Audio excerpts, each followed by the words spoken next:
Well, hey everybody, John Recklin here in this hashtag Ask for Honesty episode 20. And yes, I do have plenty more great questions to answer. And after last week's three episodes, and really, I actually really enjoyed doing that because you guys sent in some great questions and I love diving into them. And I love the fact that you trust me, a wrestling fan, to answer other fellow wrestling fans' questions, your guys' questions. It really means a whole lot that you guys appreciate my opinion. I appreciate you guys for tuning in and giving me feedback and keep sending in those questions and I will keep answering them. However, I do want to make some notes that with the G1 Climax tournament from New Japan coming up, kicking off in Dallas this Saturday, and especially the following Saturday from the 13th to I believe about the 11th or 12th of August, it's going to be 18 shows over the course of like a month, just under a month, whatever. So I will be doing two hashtag Ask for Honesty episodes a week, but I might have to make adjustments depending on how New Japan schedules their live shows for that respective week. So I'm just letting you know I will be doing these, but there might be certain day adjustments. I will update you guys accordingly. Check out my Twitter, or I will update you guys on these videos as best I can.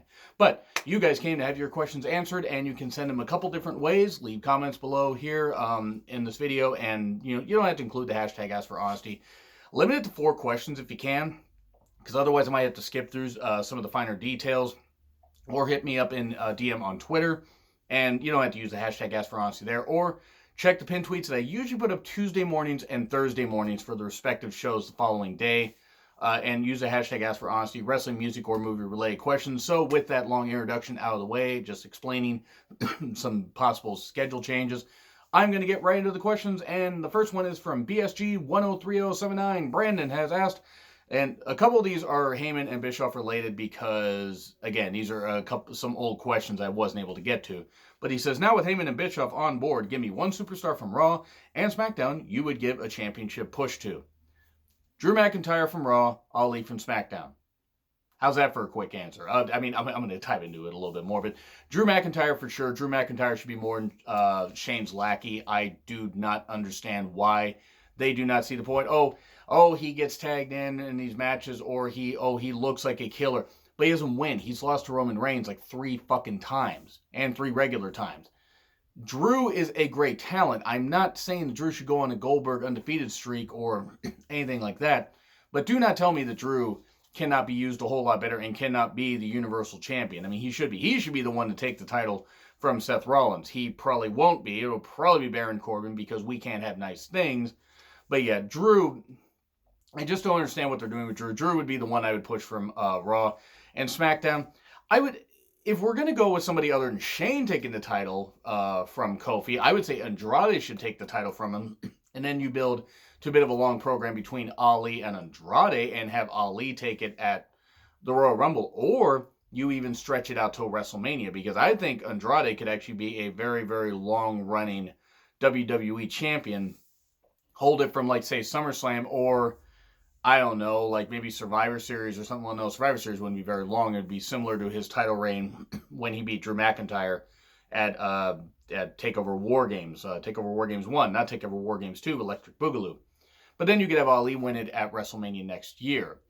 Because, I guess apparently he was supposed to get the Kofi push, even though as much as the crowd was buying into him, I don't think Vince would have given him the title. But whatever, I'm cynical towards Vince. It would be Drew, it would be Ali. Ali would be perfect to be champion. He should be champion. He should be the next babyface champion they roll with, in my personal opinion. But first, the stopgap should be, instead of Shane, it should be Andrade taking it from Kofi. So that's what I'm saying right there. And then BioBurrow, newer subscriber, thank you, by the way, for tuning in and appreciating my answering of your questions. You sent in some detailed ones. There are a couple that are gaming related that I will answer as best I can, just letting you know right now. But BioBurrow from YouTube, Luger, and he says, Luger's run in WWF, trying to make him into the next Hulk Hogan was a terrible mistake. The narcissist character suited Lex perfectly. If WWE decided to continue with heel Lex, do you think he would have mounted more into the company? IC title or WWE title? How would they book him? Would he start feuding with top faces of that era like Brett? Maybe he would have stayed in the company longer. And I agree they should have actually kept the narcissist character. See, the thing is, Vince panicked because after WrestleMania 9, he thought the fans lost faith in Brett. Brett was apparently rumored to have the title for over a year, which meant since he won it in October of 92, he probably would have lost it at like Survivor Series 93. Or maybe he would have lost it to his brother at either the Royal Rumble. I mean, but then again, we wouldn't have gotten where maybe Owen would have been able to kick his leg out of his leg and win there. I'm never going to forget that line because Owen is great. And then maybe Brett would have dropped it at WrestleMania. Personally, I think they should have kept the narcissist character. Yes, for a time, people bought into Luger. People were also idiots in the 90s. I mean, and I speak for myself as somebody that was 12 years old that folded my arms seeing Lex. I didn't like Lex even in the early run, in his early runs in WCW, but he was a much better heel. The narcissist character, yes, you would have had to have tweaked it and everything, but he loved what he loved being a heel. You can tell he loved being a heel. The babyface run worked a little bit later in WCW when he, they kind of just built it up gradually and everything, and that worked. But he was always more of a WCW guy. But if you're going to push him as a heel, yes, I think he would have eventually won the IC title perhaps, but I think Vince could have rocketed him right to the WWF Championship.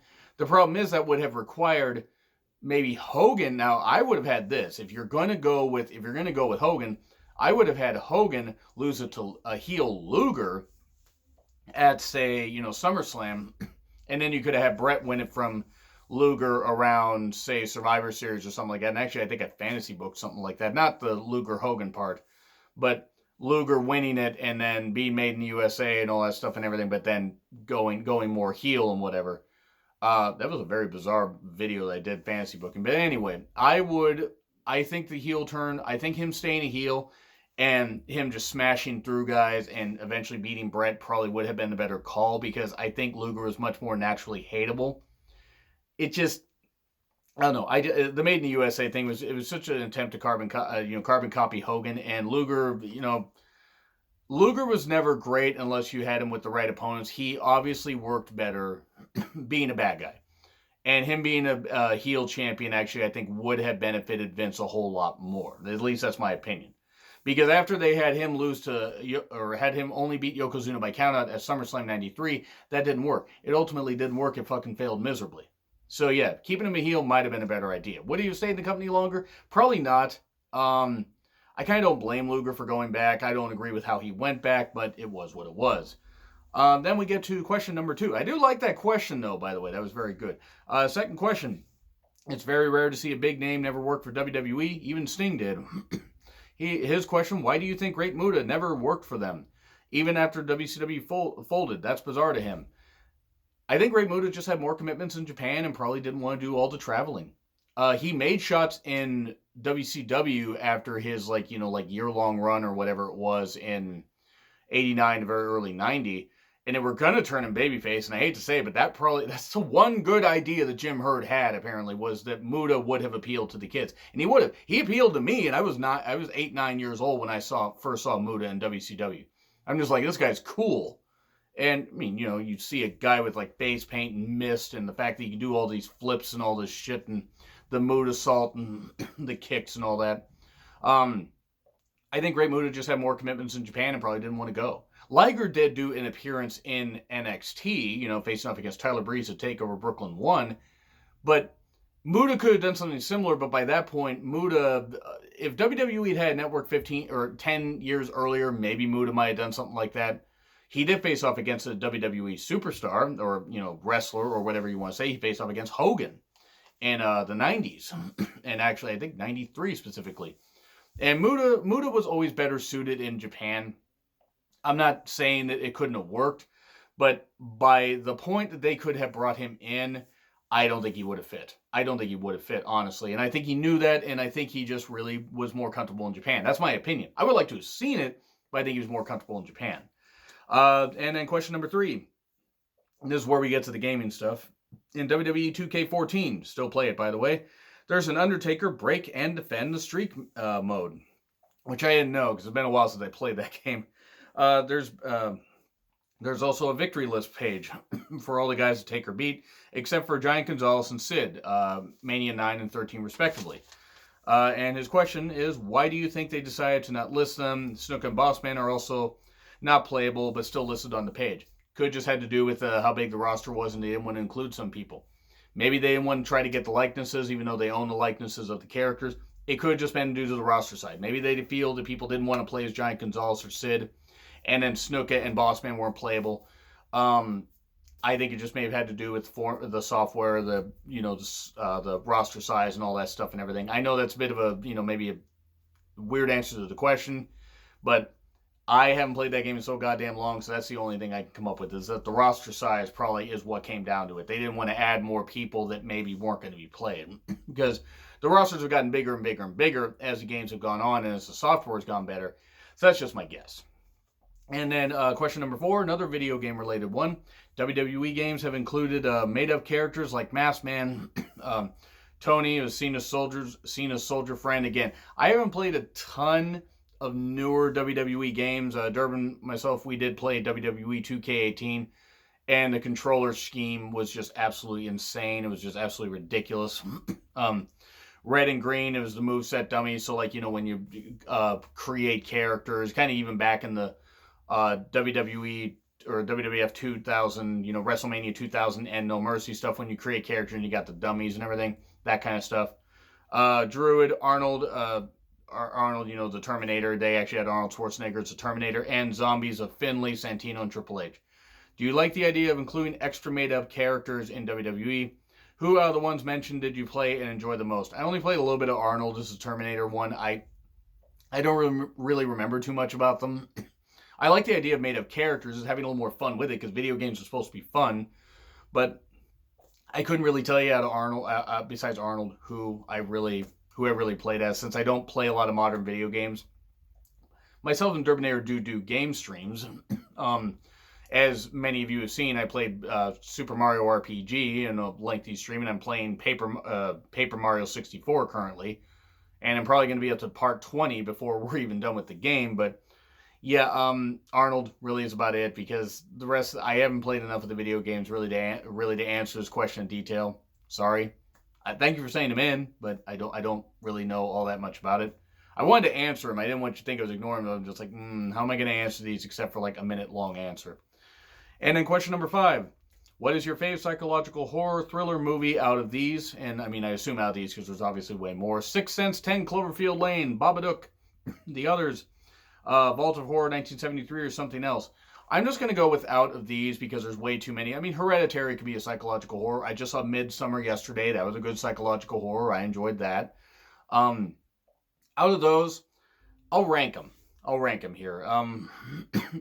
Vault of Horror, I'll put 10 Cloverfield Lane at the bottom. I didn't like it. I think it was very good. My opinion. I mean, if other people liked it, that's fine. Vault of Horror, okay, I'll put that right above there.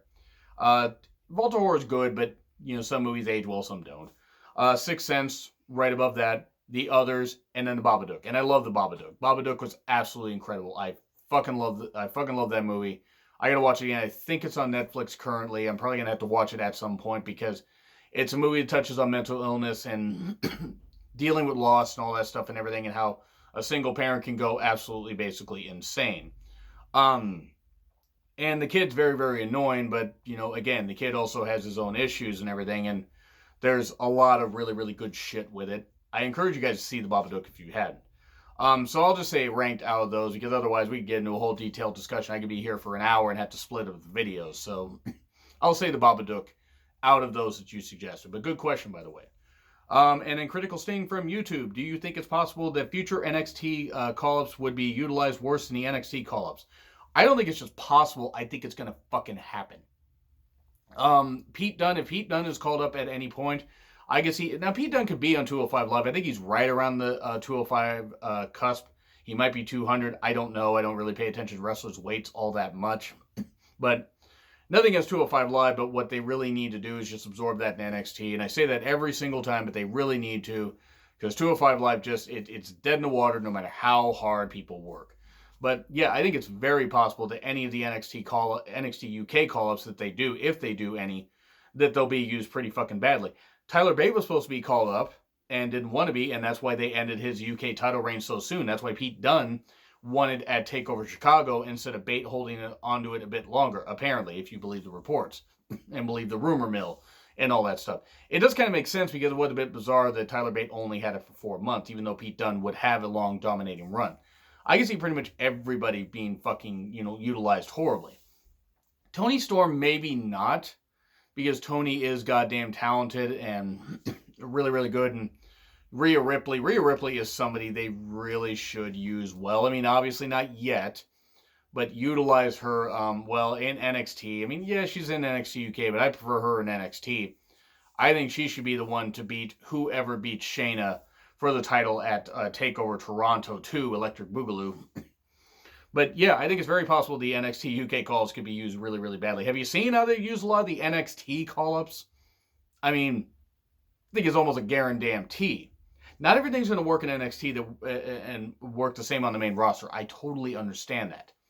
But there are sometimes such simple ways to use characters Vince doesn't even understand how to do that. And the second question, what non-ROH New Japan talents would you add to each of the main factions of New Japan? God, let's see. God, that's a very, very good question. I'm trying to think of people that aren't in either of those companies. I can't come up with anybody because then you got people in AEW. I can't think of any. I can't. I mean, I'm sorry. If we took some people from Impact, I think Brian Cage could work just fine in he worked just fine in Lifeblood. I mean, I think he'd work well there. Lifeblood's the Juice Robinson, David Finlay, and he used that to Neil Dashwood before she left. But I really can't think of too many others that you could really do. I really can't think of too many right now that you could add. You know what? Fuck it. Shaft, right back here. Add Shaft to not Suzuki-gun. Add Shaft to Chaos. I think he could work well in Chaos. He could work well in Chaos or Bullet Club. I think he would do pretty damn well there. So I'm just going to throw him out there. I can't think of too many. I'm sorry. And it's really bad because I thought I could come up with some good ideas for this, but I just couldn't. And then question number 3, bigger TNA missed opportunity, Generation Me or Desmond Wolf? Desmond Wolf. Generation Me, I don't think, they needed to go through that. The Generation Me is obviously the Young Bucks, for those of you that don't know. They needed to go through that and then go out on the Indies, make their own name and everything. And I'm not the biggest fan of the Young Bucks. They did show up at the Divide Northwest Wrestling Show, and that was really cool of them to fly up on their own dime and greet the fans and everything, and that was great.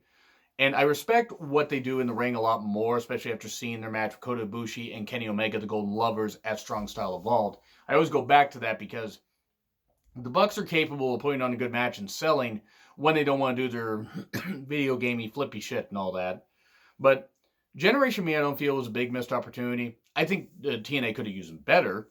But Desmond Wolf, because that was Nigel McGuinness, obviously, he could have been somebody where if they had taken care of him medically, which is something Dixie Carter isn't known to do. She didn't do it with Jesse Sorensen and others. They couldn't get their medical bills paid because Dixie Carter was a bit of a greedy cunt, wasn't she? And yeah, I'm saying that. I don't fucking care. I don't like Dixie Carter.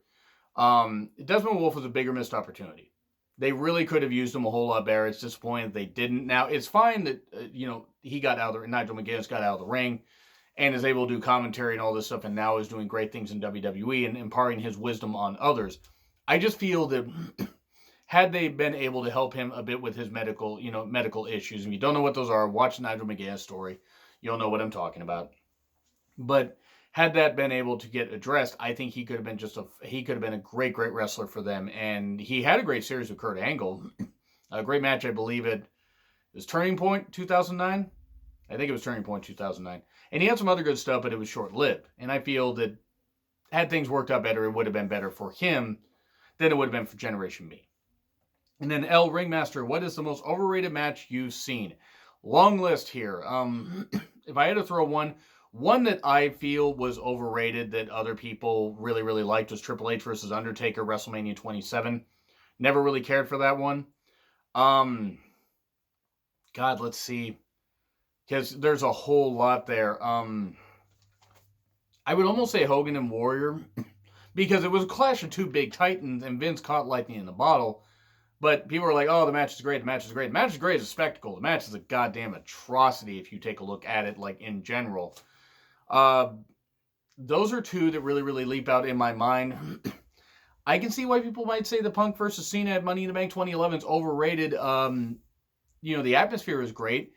I personally like the match and feel it lived up to it, but I can see why some people will call that overrated. But I'll always go to Triple H versus Undertaker at WrestleMania 27 because to me, it was overhyped, it was overdone, and let's see, overrated.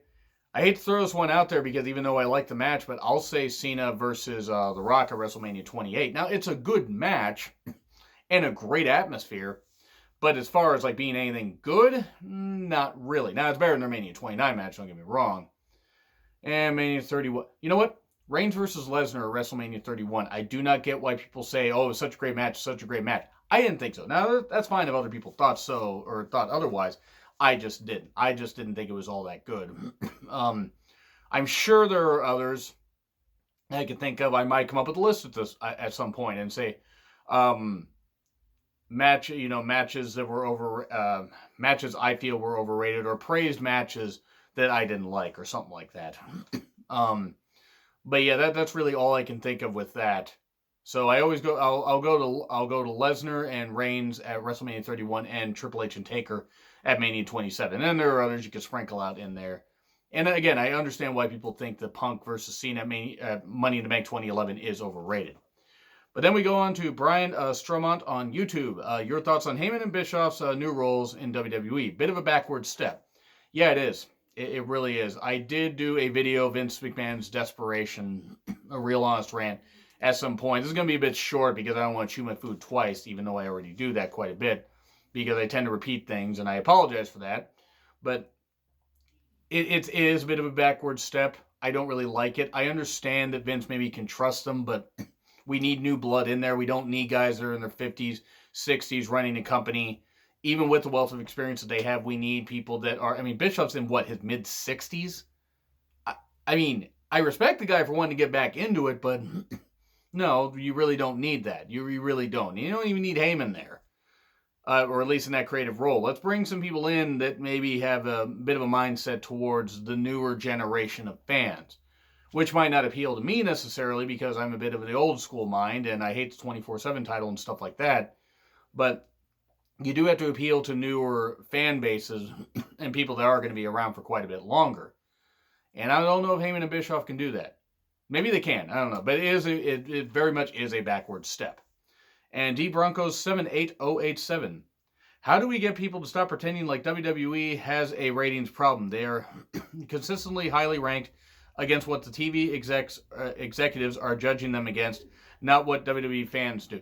So basically what you're saying is that the fans are making too much of a big deal out of the rating system. This question confused me at first, but I think what you're saying, as long as the execs are happy, why are the fans making such a big deal out of it? They are comparing to back in the Attitude Era and stuff like that. But there are also things to be concerned about. If the execs are happy and everything, and this is on USA, and even if Fox is going to end up being happy with the ratings, okay, that's totally fine. Nothing is going to change, even from the fans saying, hey, there's a bit of a ratings problem.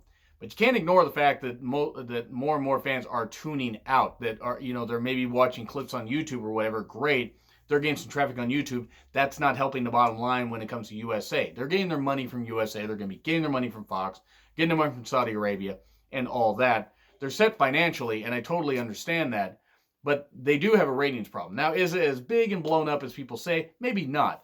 But even from last year, they've lost like a quarter of their audience, if not more. That's concerning. There are other ways to watch, and I get that, but, legal ways to watch. Some people stream it on illegal sites and whatever. I'm not gonna judge you guys. You guys do whatever the fuck you want. But it just wasn't.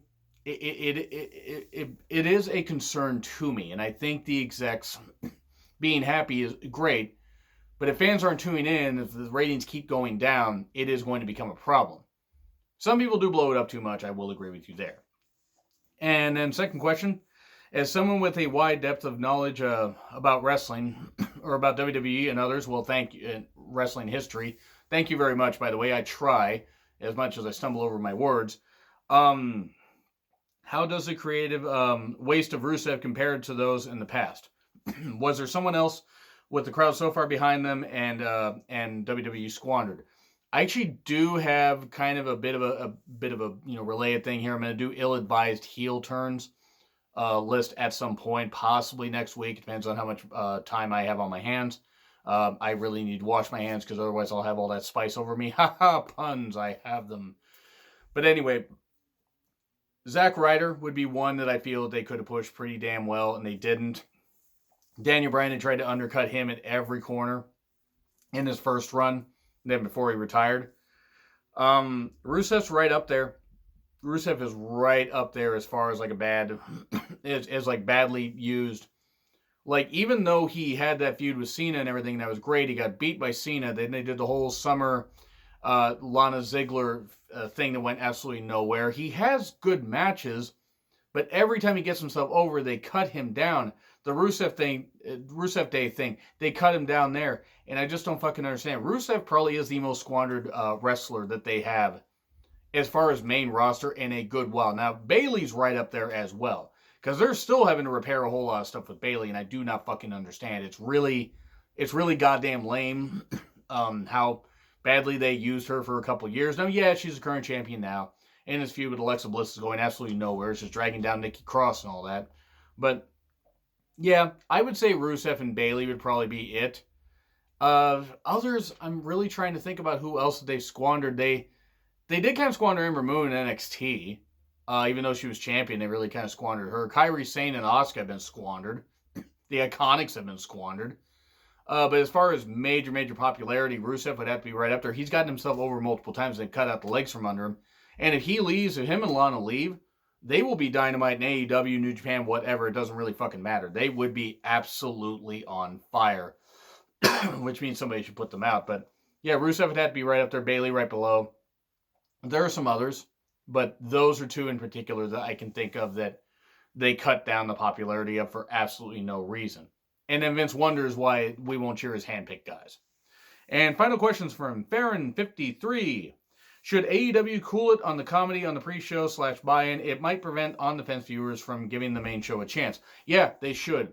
And I'm willing to give AEW the benefit of the doubt on some of this stuff because they're a newer promotion. They're trying to learn things on the fly. They got a whole bunch of money from Tony Khan and all this stuff and everything. And it's going to tie into an unpopular wrestling opinion episode that I'm going to do about the Elite. And I'm going to have my reasons for that. Don't worry. I'm going to be fair and impartial because I always am. Kinda. But yes, they should. Comedy in wrestling is difficult to do. Now, sometimes they can do it fine. I liked some of the stuff that I saw, but some of it they're dragging out too much. It's like they're trying to appeal to the indie crowd and then also to mainstream fans, but mashing it up together is not necessarily going to work. Doing comedy in small doses is okay. They are overdoing it, and if they don't cut down on that stuff, yeah, it's going to make people regret either buying it or even tuning in for the pre-show, and they can't do that. They need new fans, and hopefully they can do that, because otherwise they're just going to have their niche audience. It's just going to be a niche product, and TNT may not want that. They may want bigger ratings. They may not expect it right off the bat, but they may want bigger ratings, and if AEW cannot provide that, they may lose that TV deal within 6 months. I hope not, but I can see that happening. But yes, they should cut down on the comedy, because otherwise it is going to get pretty ridiculous. And it's going to get pretty bad. There were some cringeworthy moments, especially at Fyter Fest. But Fyter Fest was like a B-level show, so I didn't expect as much. Double or Nothing was like their big coming out party. And hopefully Fight for the Fallen will be a little bit more serious, since the proceeds are going to the victims of gun violence. In fact, they really need to play that show perfectly fucking straight. I mean, have fun, don't get me wrong. Not like, go out there like freaking mannequins and just do whatever, but They need to have some fun, but they need to treat that more serious. All Out is also something where, yes, they need to go all out, have fun. That's going to be their last big show before their TV deal kicks in, apparently, unless they have one in September. They are going to need to cool down the comedy, because otherwise it will get a whole lot worse, and it might even start to turn me off. Now, I'm going to give AEW a chance even when their TV deal kicks in, but yes, it may make it difficult for some fans, because they're going to be like, okay, we don't like when WWE does comedy. We're going to watch this. Well, this comedy's shit also. We'll just go back to the promotion we know. AEW can't afford to do that. They need to strike while the iron's hot, beat WWE while it's down, and become an alternative. I'm not saying AEW is going to beat WWE. Do not misinterpret my words right there. But I think that what could happen is they could become a niche product, and it would be unfortunate since there is a good amount of talent there and people that deserve worldwide exposure and hopefully can benefit from that, and maybe the wrestling business can benefit as a whole. But anyway, that's where I'm going to leave that off. So yes, bit of a shorter one here. Went in as detailed on these questions as I could. Leave your questions in the comments. Again, limit 3 to 4. Hit me up on Twitter. Hit me up in DM or send the questions below the pinned tweet that I have up. And check out the other reviews that I've done. I did a Midsummer review. I really enjoyed that. And also, leave in the comments if there are other movies that you would like me to review, and I will see if I can get into that. Let's try to keep it clean, guys. Anyway, like, share, subscribe. Twitter handle in the description. I'm John Ritlin. I will see you soon.